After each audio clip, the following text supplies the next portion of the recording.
네, 반갑습니다. 너아라TV 시청자 여러분. 어제 새벽에 사랑제일교회를 철거하기 위해 경찰 병력 700명과 또 용역들 한 600여 명에서 한 1,300여 명이 그 작은 골목 안에 모여서 강제 집행을 교회 철거를 시도를 했습니다. 근데 그와 관련돼서 오전에 나온 뉴스 기사들은 사랑제일교회의 어떤 악행, 만행 이렇게만 지금 나오고 있기 때문에 사랑제일교회 변호인단의 성명서를 통해서 입장을 발표하도록 하겠습니다. 변호사님 반갑습니다. 네, 반갑습니다. 네. 예. 사랑제일교회 공동변호인단 성명서. 사랑제일교회에 대한 위법한 강제집행을 강력히 규탄한다. 장위 19역 재개발 조합은 2020년 11월 26일 새벽 01시경 깡패 용역 수백여 명을 동원하여 사랑제일교회에 대하여 철거를 위한 전격적인 강제 집행을 실시하였다. 조합이 강제 집행을 위하여 사용한 깡패 용역들은 주변 건물 옥상에서 기와장을 교회 주차장과 교회 건물에 집어던져 교회 기물을 파손하였을 뿐만 아니라 포크레인까지 동원하여 교회 진입로에 주차된 수십 대의 차량을 의도적으로 다 파괴하였다.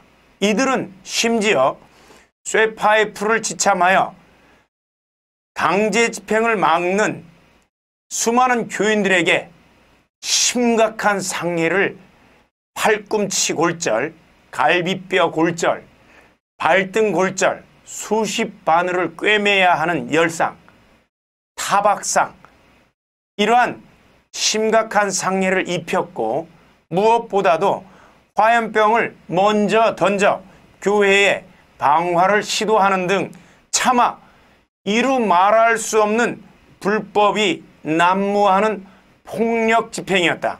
그럼에도 불구하고 조합과 경찰은 언론을 동원하여 오히려 교회 측이 화염병을 사용하였다고 하는 등 그 책임을 사랑제일교회 측에 돌리면서 곧 사랑제일교회에 대한 압수수색을 비롯한 강제 수사를 실시할 것임을 알리고 조합의 위법한 강제 집행을 도우려고 시도하고 있다.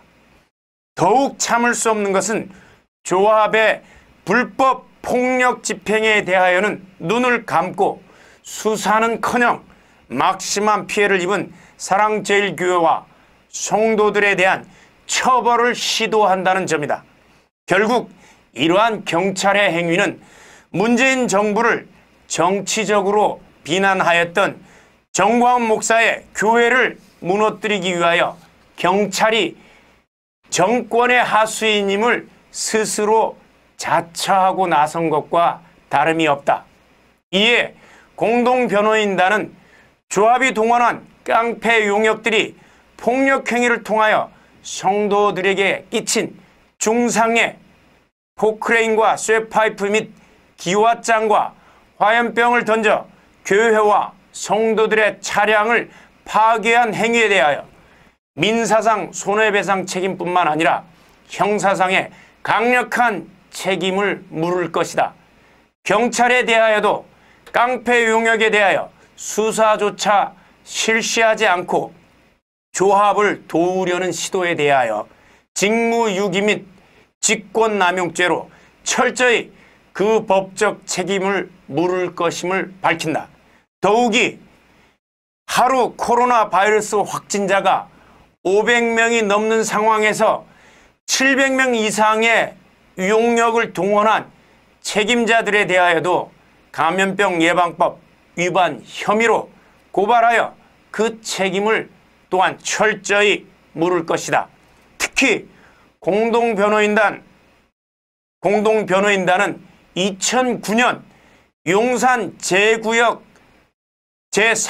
철거 현장 화재 사건을 통하여 철거민을 포함하여 7명이 사망한 사건을 경찰과 조합이 잊었다면 다시 한번 그 사건을 기억하고 어떻게 이번 사건을 처리해야 할지 신중한 판단을 해야 할 것임을 경고하고 강력히 규탄하는 바이다. 2020년 11월 26일 사랑제일교회 공동변호인단 이상입니다. 네, 여러분 이상 사랑제일교회 변호인단의 성명서 발표였습니다. 시청해 주셔서 대단히 감사합니다. 감사합니다. 자, 11월 24일자 기사인데요. 사회적 거리두기 2단계를 이제 시행한다고 하니까 서울시에서 교회에다가는 연말까지는 교회에서 예배드리지 말 것을 강력히 권고한다. 라고 이제 이렇게 또 얘기를 합니다. 그리고 교회 안에 비치되어 있는 성경이나 찬송가도 사용을 금지한다. 지금 이렇게 얘기를 하고 있어요. 자, 그 교회 안에 비치되어 있는 그 성경책과 찬송가의 사용을 금지한다는 이유에 대해서 공용 물품이기 때문에 여러 사람이 사용해서 간염 위험이 상대적으로 높기 때문이다라고 이렇게 얘기를 합니다. 자, 그러니까 이거는 이제 간염된 사람이 교회 안에 와가지고 바이러스가 찬송가라든가 성경책에 이제 내려앉아서 그걸 다른 사람이 이제 만지면 간염이 된다라고 지금 이렇게 얘기를 하는 것이죠. 자, 그러면은 만일 그게 가능하다고 하면 단지 지금 성경책하고 찬송가만 문제일까요? 교회 들어가는 출입문, 화장실, 엘리베이터, 뭐 모든 공간에 그럼 그런 위험에 노출되지 않는 지역이 어디 있습니까? 이거는 말 그대로 교회라고 하는 공간에 대해서 어마어마한 공포심을 불러일으킬 수밖에 없는 그러한 설명이라는 거죠. 그러면은 서울시가 이와 같은 기준을 똑같이 적용을 하고 있느냐? 그러면은 서울시에서도 간염자가 나왔죠. 그러면은 서울시 안에 있는 공용 물품들 사용하지 못하게 합니까? 복사기 못 쓰게 하고 자판기 못 쓰게 하고 사무비품들 못 쓰게 하고 그렇게 하나요? 안 그럴걸요? 자, 근데 자기들도 하지 않으면서 왜 교회에 대해서만 그러면은 뭐 다른 시민들한테 그런 걸 강요하나요? 사무실에서, 직장 사무실에서, 식당에서 공용 물품들 사용하지 말라고 그렇게 얘기하나요? 안 그러죠. 자, 그리고 이제 그 미국의 그 질병관리본부의 자료들이 지금 한글로도 지금 번역을 해가지고 제공을 하고 있어요. 이게 CDC 해가지고 지금 미국 질병관리본부입니다. 코로나 바이러스 감염증 항목이 이제 이렇게 되어 있죠. 여기 전파 경로라고 해서 최신 정보가 10월 28일에 지금 업데이트가 된 정보입니다. 여기에 이제 어떤 경우에 전염이 이루어지나 이렇게 쭉 나오고 있습니다. 근데 거기에 보면은 이제 바이러스에 오염된 표면의 접촉을 통한 코비드19, 그러니까 코로나의 감염 빈도는 높지 않다. 코로나 호흡기 비말은 사물의 표면에도 내려앉을 수가 있다. 그래서 바이러스가 묻은 물건의 표면을 만진 다음에 자기 입이나 코, 눈을 만져서 감염될 수도 있다. 그렇지만은 그 사례가 굉장히 적다는 겁니다. 그래서 이러한 사물의 표면 접촉을 통한 코로나 감염은 일반적인 경로는 아니다라고 이렇게 이미 과학적으로 이제 검증이 된 거죠. 이 내용은 수개월 전에 이미 그 해외 언론에서 다 보도한 내용들이거든요. 자, 그런데 지금 서울시는 지금 뭐라고 하고 있습니까? 마치 그 코로나 바이러스가 사물의 표면에 내려앉고 그걸 만져가지고 감염되는 것이 일반적인 사항이냐 이렇게 지금 얘기를 하고 있죠. 그리고 그거를 서울시청에는 적용을 안 하고 유독 교회만 이렇게 적용을 한다는 겁니다. 자, 이게 과연 교회를 사랑해서 기독교인들을 사랑해서 지금 이렇게 안내를 하는 걸까요? 아니면은 그냥 기독교인들 괴롭히기 위해서 서울시도 안 하고 일반 서울 시민들한테도 요구하지 않는 기준을 자꾸 교회에만 규제를 하고자 저렇게 하는 것일까? 우리가 이제 생각해 볼 필요가 있습니다.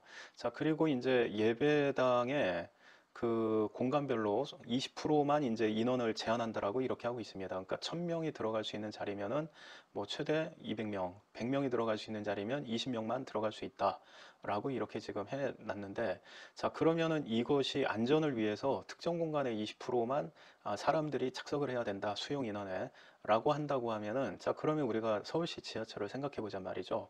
자, 서울시 지하철도 20%만 태우고 운행해야 되는 거 아닌가요? 서울시의 버스도 20%만 태우고 운행해야 되는 거 아닌가요? 일주일에 그 몇 번 모여가지고 한두 시간 있는 예배당도 20%만 앉아 있어야 될 것 같으면 하루 종일 근무하는 서울시청의 사무실도 직원들을 20%만 앉아서 근무하게 해야 되는 거 아니냔 말입니다. 자, 그리고 이제 서울의 직장들도 지금 감염 사례가 여러 군데 있죠.